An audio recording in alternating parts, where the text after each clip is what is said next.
And trouble seems to be mounting for Delhi Chief Minister Arvind Kejriwal, with the police in Delhi serving a notice to Arvind Kejriwal as well as Minister Atishi after they alleged that BJP was trying to poach their MLAs.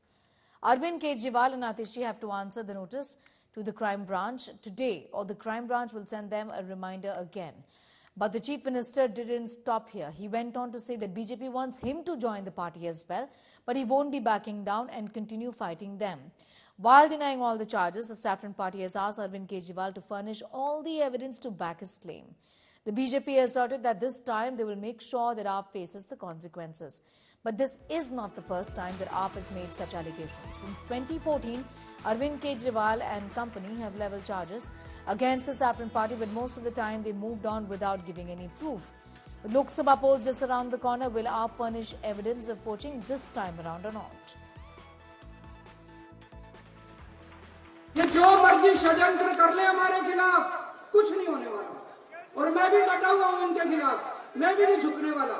ये कहते हैं BJP में आ जाओ, हम छोड़ देंगे। मैंने कहा बिल्कुल नहीं आऊंगा बीजेपी, कतई नहीं आऊंगा बीजेपी में। क्यों आ जाए बीजेपी में? नहीं आते बीजेपी में।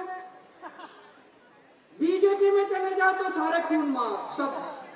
हमने कौन सा गलत काम किया? स्कूल ही तो बनवा रहे हैं, अस्पताल ही तो बनवा रहे हैं, सड़कें ही तो बनवा रहे हैं, पानी का ही तो इंतजाम कर रहे हैं, सीवर ही तो ठीक करा रहे हैं। आज की तारीख में विपक्ष के जितने भी बड़े चेहरे हैं, आम आदमी पार्टी में और कहीं और पार्टी में, उन सबको खुला ऑफर है कि आप आज के आज भाजपा ज्वाइन कर लीजिए। अगर भाजपा ज्वाइन कर लेते हैं तो ईडी, सीबीआई, ये सारे आपके ऊपर जितने भी हमने फेक केसेस डाले हैं, हमने पिछले दिनों सुना, मनीष सिसोदिया जी ने भी यही कहा कि मुझे इंटेरोगेशन के टाइम बोला गया था कि अगर भाजपा ज्वाइन करते हो तो आपको मुख्यमंत्री बना देंगे, दिल्ली का भाजपा की सरकार बना देंगे और मुख्यमंत्री बना देंगे। क्या हुआ? उन्होंने बोला कि नहीं, मुझे कतई बर्दाश्त नहीं है। आज वो जेल के पीछे है। संजय सिंह से भी यही बात हुई कि आप भाजपा तुरंत ज्वाइन कर लो, उन्होंने बोला नहीं, तो उनको भी फेक मामले में उनको भी अंदर जेल में डाला हुआ है। तो निश्चित तौर पे अरविंद केजरीवाल जी को भी भाजपा ने अप्रोच तो किया ही होगा। वो चाहते ही नहीं है कि आम आदमी पार्टी या विपक्ष का कोई भी नेता आज की तारीख में खड़ा रहे। अरविंद केजरीवाल ये कह रहे हैं उनको ऑफर मिल रहा है बीजेपी से ज्वाइन करने का। बोल रहे हैं जी, अरविंद केजरीवाल जी झूठ बोल रहे हैं। अगर उन्होंने कुछ नहीं किया है तो ईडी उनको बुला रही है, जवाब देना चाहिए ना उनको। अरविंद केजरीवाल जी रोज कुछ न कुछ बहाने लेके आते हैं और शाम तक धूप उसी में गिर जाते हैं। भारतीय जनता पार्टी कभी भी भ्रष्टाचारियों की तरफ आंख उठाकर देखती भी नहीं कि वो अपने पास आए, या ऐसा सोचना ये भारतीय जनता पार्टी की बड़ी तौहीन है। देश के सबसे भ्रष्टाचारी आदमी को हम क्यों लेंगे? और वो नई नई कुछ ना कुछ इस प्रकार की चीजें उत्पादित करते रहते हैं अपने आप को बचाने के लिए। सच ये है कि जब उनसे पूछा जा रहा है कि उन 7 विधायकों के नाम नंबर दीजिए और डिटेल कॉल रिकॉर्ड दीजिए जिसमें 25 करोड़ रुपए की ऑफर आई, अब उनको भारी पड़ रहा है।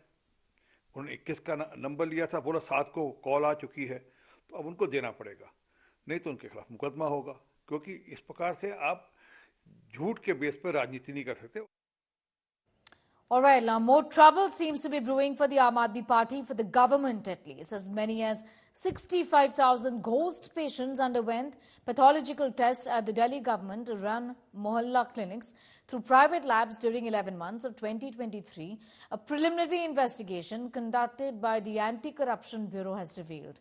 According to officials, 2 private labs in Delhi reportedly conducted close to 22 lakh tests from February to December 2023, out of which 65,000 were found to be fake. For these tests, the labs were paid a sum of 4.63 crore by the government. Now, meanwhile, a letter war broke out between the governor and between the chief minister over this issue.